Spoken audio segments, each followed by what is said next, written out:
Glava je v redu, oddelal sem že prve treninge tudi z ekipo, tako da sem za tekmo 100% pripravljen. Če po pravici povem, se tudi sam ne spomnim prav tega udarca, ampak potem po posnetkih sem videl, da je šlo v bistvu tudi za asistenco Darju Wisingerju.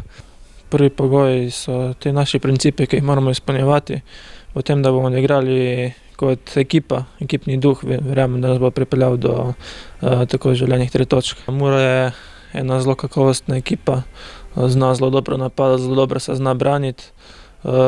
To smo na treningih podelali, kaj bomo mi v nek protistrup naredili za to, ampak mislim, da lahko pričakujemo dobro tekmo iz ene druge strani. Mi bomo dali vse od sebe, da 3 točke pustimo doma in bomo videli, kaj nam bo tekma prinesla.